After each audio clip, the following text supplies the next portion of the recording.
بھی تنہا اسی نے کیا ہے اور نظم امور بھی تنہا وہی چلا رہا ہے۔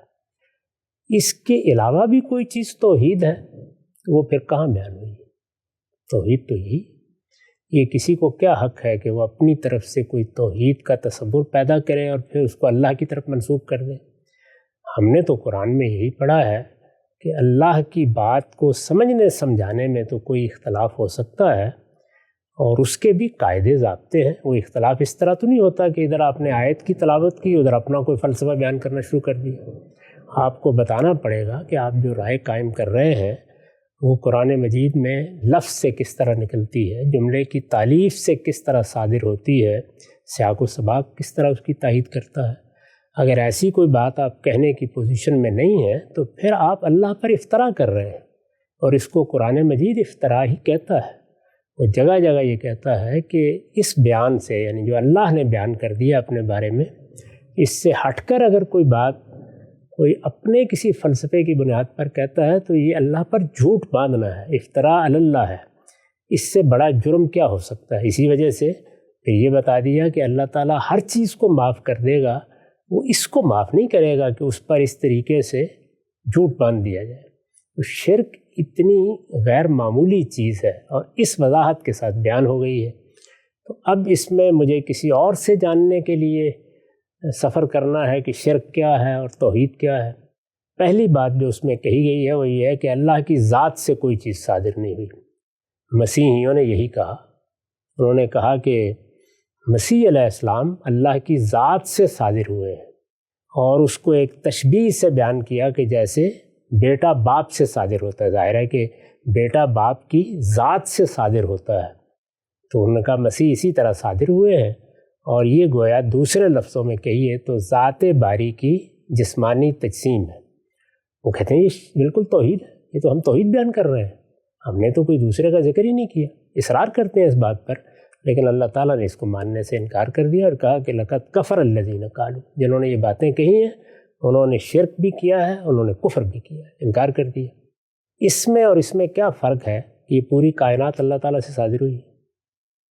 یعنی وہاں تو ایک کے صادر ہونے پر اللہ تعالیٰ نے اس درجے میں اس کو ضلالت، گمراہی، شرک اور کفر قرار دے دیا، یہاں پوری کی پوری کائنات مسیح ہو گئی۔ اور آپ فرماتے ہیں کہ اس کے بارے میں بڑے بڑے لوگ کہتے ہیں تو کچھ نہ کہو، بس میں نے اتنی بات ہی کہی۔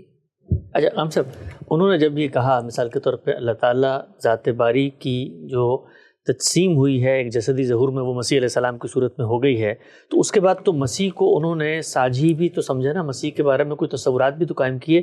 یہاں پر تو ایک بات، ساجی کس میں سمجھنا تھا؟ جب صادری اللہ تعالیٰ سے ہو گیا تو ساجی تو ہوتا ہے خلق اور امر میں، وہ دوسرا حصہ ہے۔ یہاں تو ذات سے صادر ہو گیا، یہ تو آخری درجے کا شرک ہے۔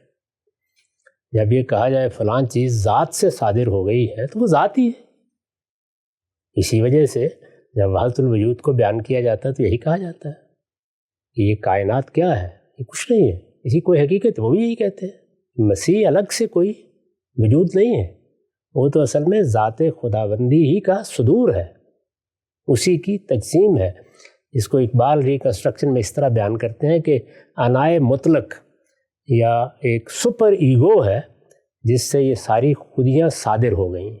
تو یہ صدور ہے، پروسیڈ کا لفظ استعمال کیا نا، یہ ناقابل قبول ہے، ہر درجے میں ناقابل قبول ہے، اس لیے کہ اللہ تعالیٰ اس کو گوارا کرنے کے لیے تیار نہیں۔ لم یلد ولم یولد، نہ وہ کسی سے صادر ہوا ہے نہ اس سے کوئی چیز صادر ہوئی۔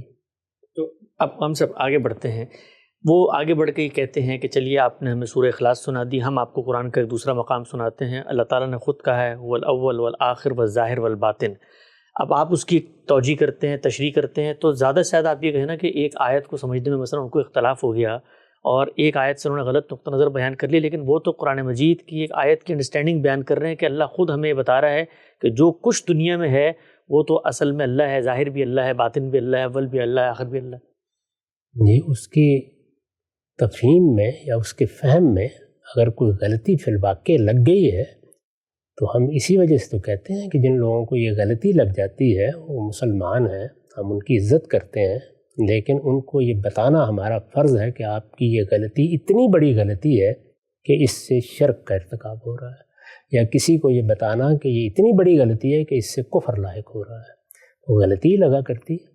آخر جن لوگوں کو ختم نبوت کے بارے میں غلطی لگی ہے وہ بھی یہی کہتے ہیں کہ ہمیں غلطی لگ گئی ہے۔ تو غلطی لگ جانے پر میں نے الگ سے اپنا موقف بیان کر دیا ہے کہ جب تعویل کی غلطی سے آپ کوئی بات کرتے ہیں تو اس پر آپ کے لیے یہ ایک عذر ہے، تو اللہ کے ہاں جا کے پیش کر دیجیے گا۔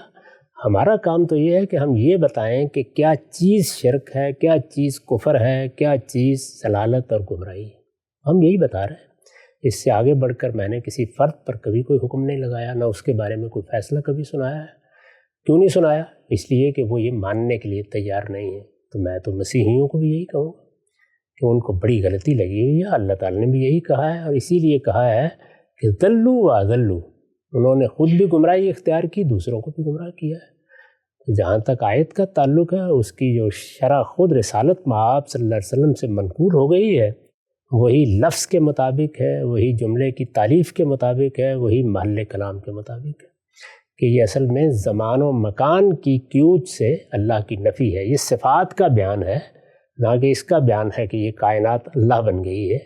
یہ کہا ہے کہ یہ کائنات تو زمان اور مکان میں گھری ہوئی ہے، زمان و مکان اس کا احاطہ کیے ہوئے ہیں۔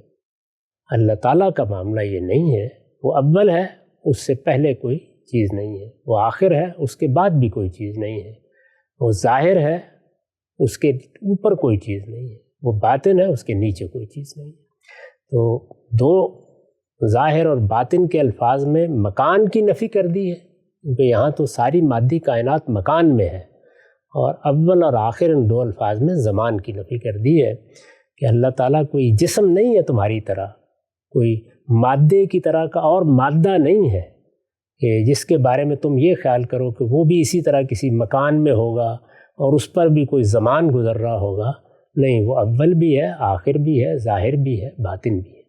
اسی چیز کو رسول اللہ نے خود واضح کر دیا، نہیں لفظوں میں واضح کر دیا، اس کا ترجمہ میں نے آپ کو بتا دیا۔